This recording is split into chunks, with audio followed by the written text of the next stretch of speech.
bali omunsi bamukwata ne babavunana ne nzivuwa babye bibumba byomufu ne bali basaze kugenda okebera oba musibutwa nagenda omulaba Jinja Road police nze semuju msajja muwambu bali omunsi ate munene alinga Senoga Komalo ne silipa bazimumbye atambuza bigere bali musi ngali mukomera ku police awo bansibirawo ko ne wafula ntugane tairo ntuzirekayo nga tukoze toy tugawe tunadda tufune tunagenda kakati bano kawala wagenda banyumye nawe benyini kuba bali besije yagamba abandi bannaye basajja tembatawaanya mukumbaga badde gajja kati wala bali omunsi nga ngono wamye tinti ne bali tali nabo ne ali bweru wa system ono minister kiringa ngo omuntu golete uwe waka na kubalangizi ne mu kisenge kyatuuka ne talina wasula talina mu kitanda kituufu olumolo kuba nafuluma kati bano babeerera nze basanga ne basasi na musanga bali omunsi bamusibye nga ali ku Jinja Road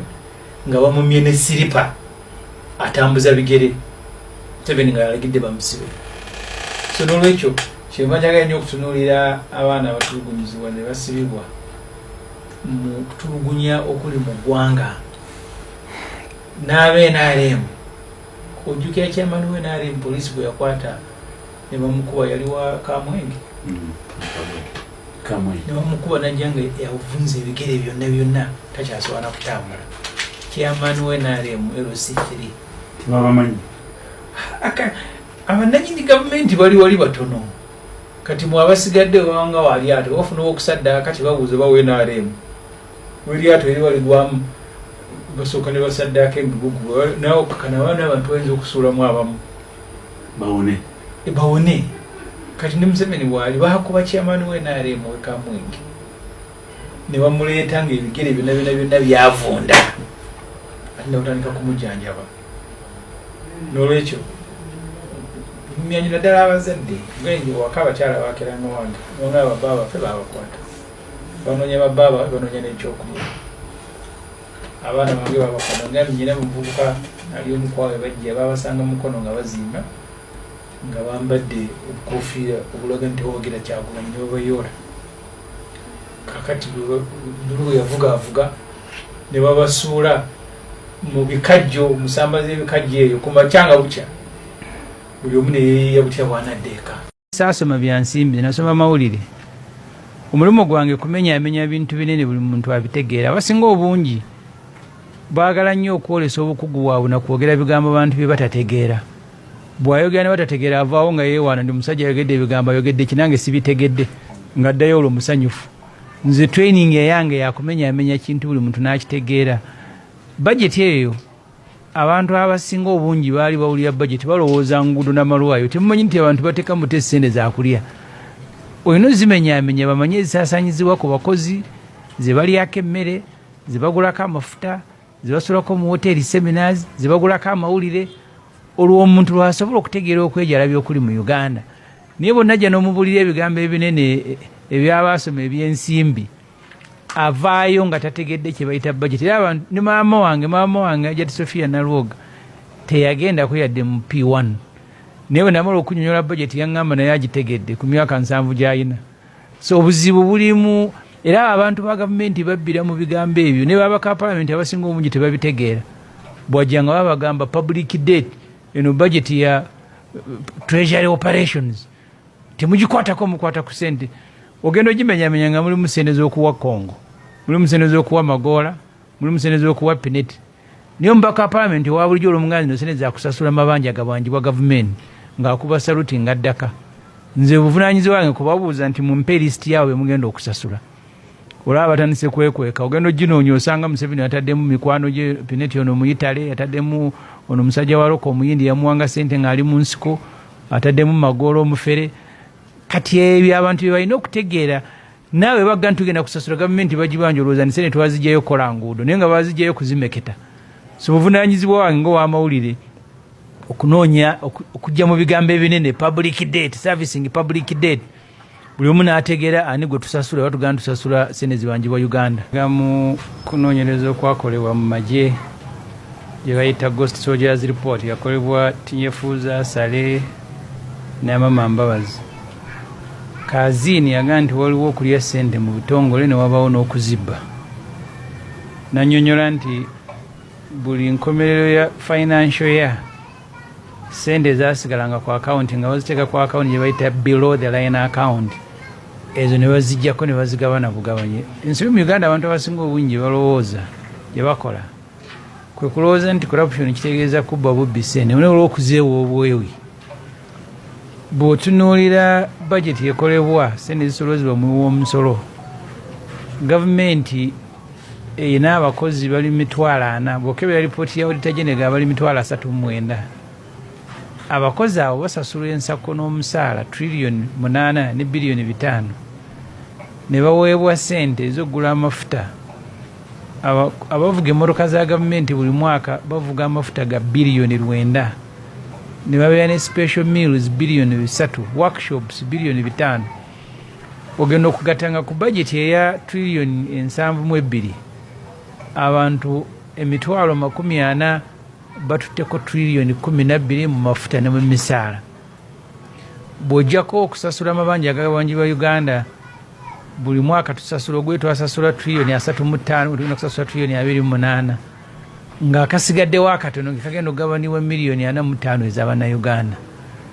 Wiiki eno ewedde Museveni yaleese request for a supplementary budget nga yeeteereddemu biliyoni 465. Ye mu maka ge yekka muntu omu akozesa trillion ya ssente zenkanankana nga ssente ezikozesebwa okulwanyisa obwavu mu PDM.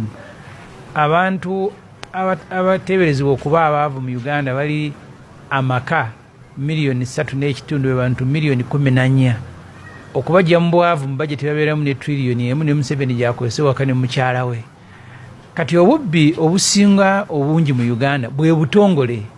Zino ze bakwabulako ebbali ze ntono okusinga abantu ze batwala mu butongole, kubanga osanga omukungu wa gavumenti ayina emmotoka 2 omwezi avuga amafuta miliyoni 10, ayina special meals zirimu batwala mu palamenti awo Entebbe ne tusulayo ennaku 3 buli lunaku nga batuwa emitwalo 7. Tubabuuza zaaki allowance, omusomesa amusasula emitwalo 3 omwezi, gwe basasula omusaala ogenda mu workshop n'osula mu hoteri $280 ekiro kimu ne bakuwa n'allowance ng'ofuluma, n'abamu nga bali mu ruumu beebase ne mu semina mwe twagenze nga tebalinyeemu. So ssente za Uganda ezisinga obungi zibbibwa mu butongole, ezibbibwa ku deals ezisingako obutono. Ezo Betty Kamyanga ali IGG yagamba on average buli mwaka ssente ezibbibwa mu butongole ziri trillion 4. Of course abantu ripooti abasinga obungi tebagisoma nga nti yagaye ziri trillion 11. Trillion 11 mwalimu n'eziri private, abapoliisi ze basaba abantu enguzi ku makubo n'ebirala, n'ezibbibwa mu butongole eza gavumenti calculation ya IGG yali trillion 4. So ezisinga obungi zibbibwa mu butongole, tezibbibwa mu nkukutu. So okulwanyisa corruption kitegeeza nti otandikira ne ssente mu budget eziweebwa abantu mu butongole n'olyoka oddako ezibbibwa nga tewali ategedde nziba gye zibbiddwamu. So mu biseera bya Museveni tosobola kulwanyisa corruption n'ogiwangula, kubanga Museveni okubeera kwe mu buyinza, corruption ye patron wa corruption mu Uganda. Engeri gy'alonda abantu mu kabinenti, gy'alonda abantu mu bitongole bya gavumenti, n'engeri gy'abeera mu buyinza nga buli lunaku anoonya ssente zakupangisaako buwagizi. Agenda mu campaign nga tanaagenda n'aga atambula PDM, n'agenda ng'amansa ssente mu Uganda n'akomawo. Bw'atandika campaign n'avugenda n'agenda ng'agula abantu mpaka lwalidda. So corruption wa Uganda asobola kulwanyisibwa na kukyusa gavumenti. Ssente eriwo yo kati yavunda ne bonaagisiga ejja kuvundira mu ttaka.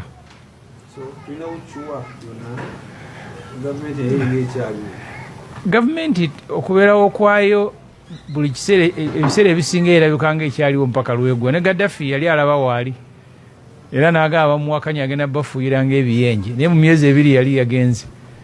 Ne Sudan nze naliyo nga Bashir bamwaniriza okuva e South Africa gye bali bagenda omukwatira nga naye alaba waali bulinganga bulamu, omuntu gwobadde naye ku makye kawungezi bamubika. So gavumenti ya Museveni naye kugenda by all means, naye ebyembi kwe kugenda n'eggwanga lyaffe. Uganda tekiriiko kubuusabuusa. Kati ababba amabaati amateeka gaali manafuwa, ng'ababbi bonna bamanyikiddwa okuva ku vice president, prime minister, sipiika, baminister wa finance n'abalala. Awo baali badde bali mukomera, etteeka lye lyabagana ogenda mukomera. ne gwe baatwalayo omulugolobi bamusonye ng'ensonyi zibakwata mwabbye abantu nga 5 kakati ne mukwatako ne mumutwala enseera biroko. So Museveni obubbi tasobola kubulwanyisa kubanga yakulembera ababbi era naye bamulaba zaalya mu butongole nga naye aziridde mu bubbi. Kakati ayina kuyiye, in fact eno gavumenti ekwata wabbye bubi kasitobo abantu ne bakuba endulu nga bagaga lwaki wabbye bubi gwe musango gwe bakuvuna tebavunaana bubbi bavunaana kubba bubi bantu ne bakulaba n'obaleetera ekizibu naye bwobba mu kyama tebafaayo. Saasoma bya nsimbi, nasoma mawulire.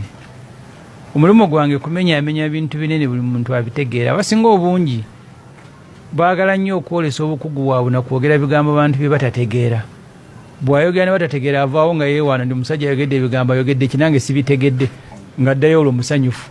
Nze training yange yakumenyaamenya kintu buli muntu n'akitegeera. Bajeti eyo abantu abasinga obungi baali bawulira bajeti balowooza nguudo n'amalwayo. Temumanyi nti abantu bateeka mu ssente za kulya. Olina ozimenyaamenya bamanye ezisaasanyizibwa ku bakozi, ze balyako emmere, ze bagulako amafuta, ze basulako mu woteeri seminars, ze bagulako amawulire. Olwo omuntu lwasobola okutegeera okwejalabya okuli mu Uganda. Naye bonna jja n'omubulira ebigambo ebinene ebyabaasoma ebyensimbi avaayo nga tategedde kye bayita budget. Era abantu ne maama wange Ajati Sophia Nalwoga teyagenda kuyadde mu P1 naye bwe namala okunyonyola budget yaŋŋamba naye agitegedde ku myaka 7 gy'alina. So obuzibu bulimu era abantu ba gavumenti babbira mu bigambo ebyo ne babaka parliament abasinga obungi tebabitegeera. Bwajjanga babagamba public debt eno budget ya treasury operations temugikwatako mukwata ku sente ogenda ogimenyamenya nga mulimu sente z'okuwa Congo, mulimu sente z'okuwa Magola, mulimu sente z'okuwa Pineti. Niyo mbaka parliament wa bulijjo olumuganzi no sente za kusasula mabanja gabwanjibwa gavumenti ng'akuba saluti ngaddaka. Nze buvunaanyizibwa wange kubabuuza nti mumpe lisiti yaabwe mugenda okusasula.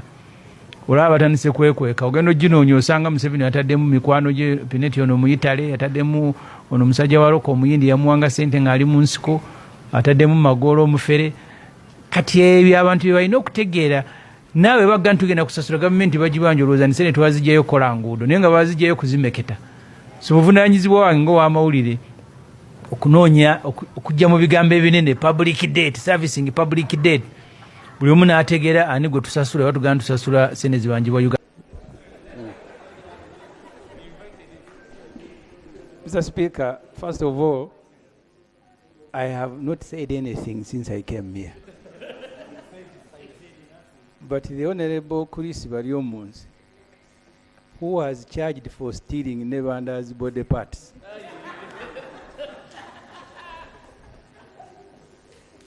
wants to draw me in an argument where I am not a party.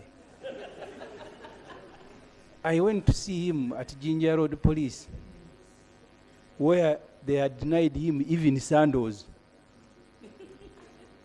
And I followed this matter up to court, stood with him. Is he in order not to thank me, but to keep dragging me in a... keep dragging me in his submission and create an impression that I have said something, yet I have